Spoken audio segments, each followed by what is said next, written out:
Hello बच्चों, मैं प्रतीक कुमार। इस वीडियो में हम करेंगे गुरुत्व केंद्र। गुरुत्व केंद्र को इंग्लिश में कहते हैं सेंटर ऑफ ग्रेविटी। तो सबसे पहले तो हम इसका पूरा बेसिक पढ़ेंगे।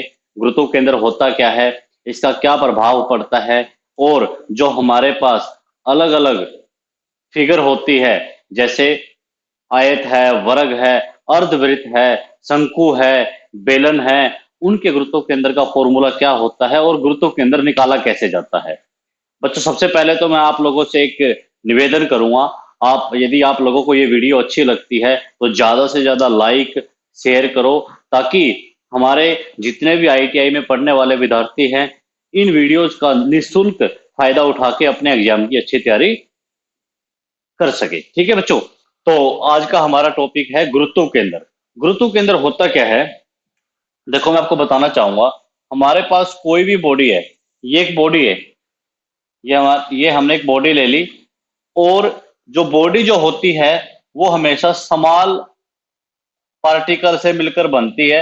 मतलब छोटे छोटे कणों से मिलकर बनती है।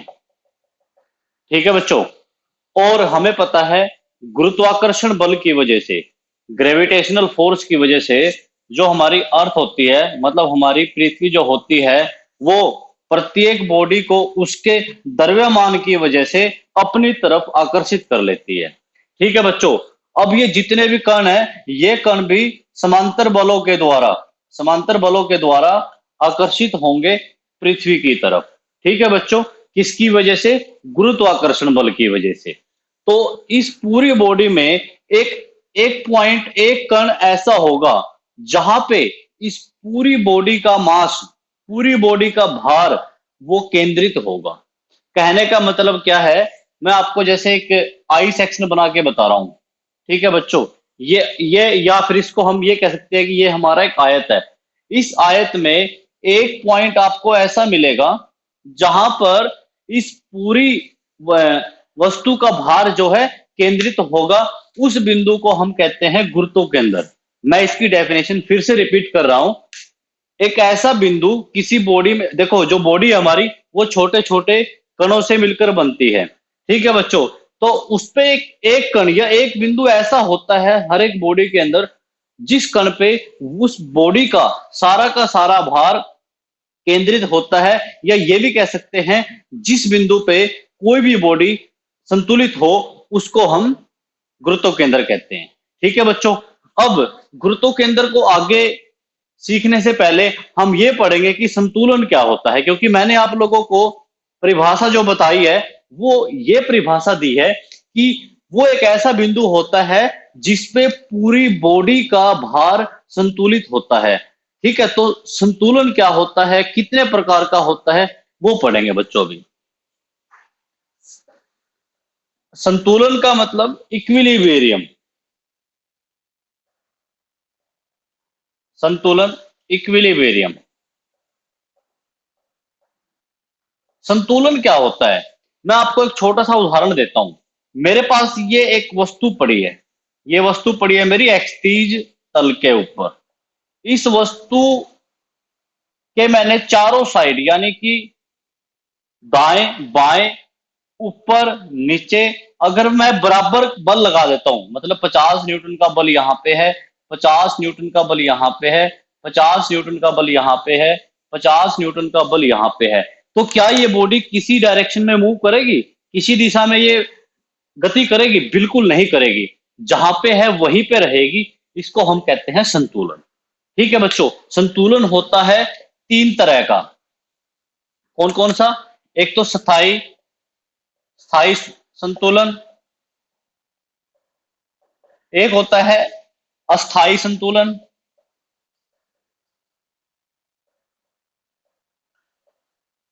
और बच्चों एक होता है हमारा उदासीन संतुलन।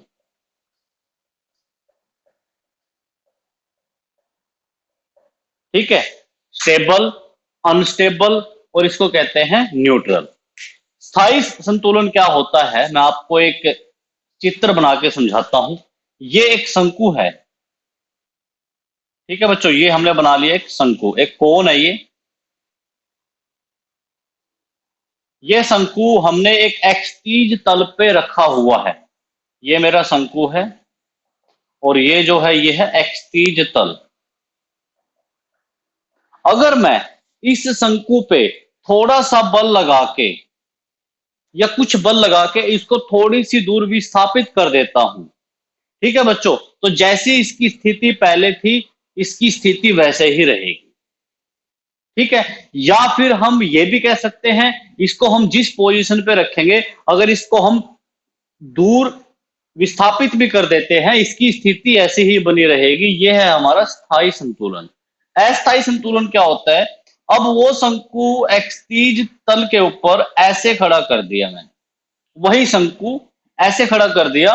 अब हमें पता है अगर हम इस शंकु को कुछ दूर तक विस्थापित करते हैं या इसको हिलाते हैं, हिलाने के बाद ये अपनी पहले वाली स्थिति में नहीं आ सकता, तो उसको कहेंगे अस्थायी संतुलन। ठीक है बच्चों। एक होता है उदासीन संतुलन। वो कैसे होता है? अब की बार मैंने शंकु को ऐसे लिटा दिया जमीन के ऊपर, किसी भी तल के ऊपर। अगर मैं इस शंकु को यहां से हिलाता हूं, या फिर हम ये कह सकते हैं अगर मैं इसको थोड़ा सा बल लगाकर विस्थापित करता हूं कुछ दूरी तक, ये अपनी वास्तविक स्थिति में तो नहीं आएगा, लेकिन इसकी वो स्थिति पहले जैसी मिलती जुलती हो। समझ रहे हो बच्चों बात? इसको कहते हैं उदासीन संतुलन। अब हम अपने टॉपिक पे आते हैं गुरुत्व केंद्र, जिसके बारे में मैं आपको पहले भी बता चुका हूं। गुरुत्व केंद्र एक ऐसा बिंदु होता है किसी भी बॉडी के अंदर, किसी भी वस्तु के अंदर, जिस पर उस बॉडी का सारा भार केंद्रित होता है, या ये कह सकते हैं कि संतुलित होता है। संतुलित कैसे, मैं आपको बताता हूं बच्चों। जैसे सपोज करो ये मेरे पास कोई बॉडी है, या ये एक तरह से घनाभ कह सकते हैं। ठीक है, इसका यहां पे है सीजी, सीजी बोलते हैं इसको शॉर्टकट में, सेंटर ऑफ ग्रेविटी यानी कि गुरुत्व केंद्र है। अब हमें पता है कोई भी बॉडी हो, कोई भी वस्तु हो, उसका भार हमेशा, मतलब उसको अगर हम ऊपर आसमान में रोक के रखेंगे तो वो जाएगी नीचे ही। अगर ऊपर फेंकेंगे कोई भी बाल, वो हमेशा नीचे जाती है गुरुत्वाकर्षण बल की वजह से। अब यहाँ ये एक ऐसा पॉइंट है जहां पे इस पूरी बॉडी का मास जो है वो संतुलित कर रहा है। संतुलित कैसे? अगर मुझे इस बॉडी को संतुलन में लेके आना है तो मैं इतना ही बल, यानी कि जितना गुरुत्वाकर्षण बल है इतना ही बल इसकी विपरीत दिशा में यदि लगा देता हूं तो ये बॉडी वहीं की वहीं पे ठहर जाएगी। इसलिए इसकी डेफिनेशन ये भी है कि गुरुत्व केंद्र एक ऐसा बिंदु होता है जिस बिंदु पे बॉडी का पूरा भार संतुलित होता है।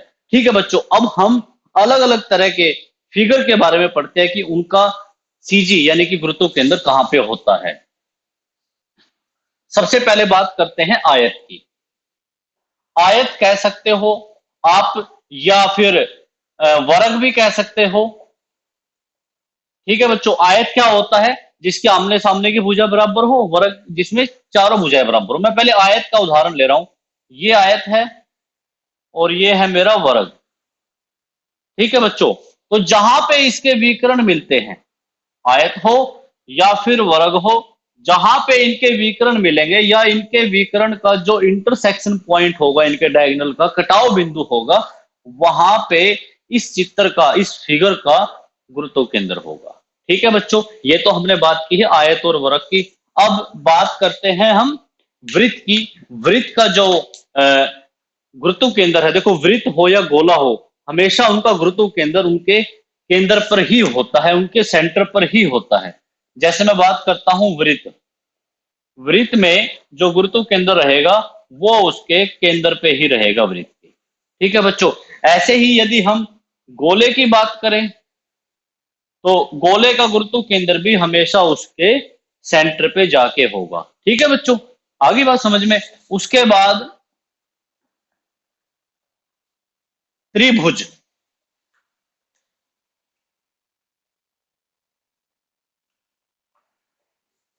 त्रिभुज क्या है बच्चों? तीन भुजाओं से घिरी हुई आकृति को त्रिभुज कहते हैं। देखो इसके अंदर क्या होता है, तीन भुजाएं होती हैं, तीन सिरस होते हैं, तीन कोण होते हैं, तीन माध्यिकाएं भी होती हैं। माध्यिकाएं हमेशा हम ऐसे बनाते हैं, किसी भी त्रिभुज की माध्यिकाएं जो होती हैं उनको हम ऐसे बनाते हैं, और वो माध्यिकाएं जहां पे काटती है वहां पे त्रिभुज का गुरुत्व केंद्र होता है, और उसका जो साइज होता है वो होता है बच्चों h/3 पे। कहने का मतलब अगर इस पूरी त्रिभुज की ऊंचाई h है तो इसके आधार से h/3 पे क्या होगा, इसका गुरुत्व केंद्र होगा। ठीक है बच्चों। उसके बाद शंकु, और वो भी कैसा शंकु, ठोस शंकु।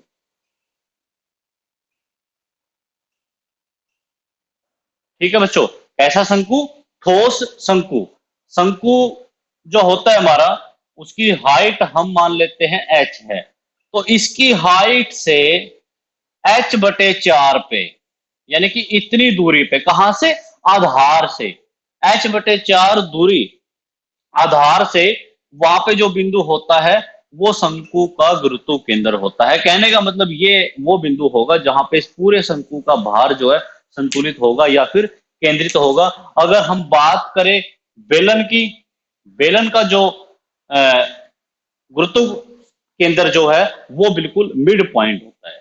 ठीक है बच्चों, तो ये हमारी कुछ अलग अलग आकृतियां थी जिनके हमने सेंटर ऑफ ग्रेविटी पढ़े हैं। इसी प्रकार हमारे पास एक अर्धवृत्त भी होता है, यानी कि वृत्त का आधा, सॉरी, ये वृत्त का आधा हमारा अर्धवृत्त है। ये इसकी त्रिज्या है r। तो जो इसका ये व्यास है ना, व्यास, व्यास से 3r/4 पर, कितने बच्चे, मतलब यहां से इसके इस व्यास से, डायमीटर से कितना दूर, 3r/4 की दूरी पर हमेशा अर्धवृत्त का सेंटर ऑफ ग्रेविटी होता है, गुरुत्व केंद्र होता है। ठीक है बच्चों, तो ये हमारे पास अलग अलग तरह की आकृतियां हैं जिनके सेंटर ऑफ ग्रेविटी निकालने के डायरेक्ट फॉर्मूले होते हैं। बाकी जो हम नेक्स्ट वीडियो बनाएंगे उसमें हम सेंटर ऑफ ग्रेविटी, अगर हमारे पास अलग अलग सेक्शन हो, सेक्शन कैसे मैं आपको बता देता हूं। सपोज करो हमारे पास टी सेक्शन हो, या हमारे पास आई सेक्शन हो, या हमारे पास एल सेक्शन हो, तो इन सभी का गुरुत्व केंद्र, इसके बाद ई सेक्शन हो सकता है, सी सेक्शन हो सकता है, एफ सेक्शन हो सकता है, या वो आपका एक 3D डायग्राम भी हो सकता है। कहने का मतलब क्या है, ये तो आपका बेलन है और इस बेलन पे यहाँ पे ये है आपका शंकु। तो ऐसी इन आकृतियों का हम सेंटर ऑफ ग्रेविटी यानी कि गुरुत्व केंद्र कैसे निकालेंगे वो हम अगली वीडियो में सीखेंगे।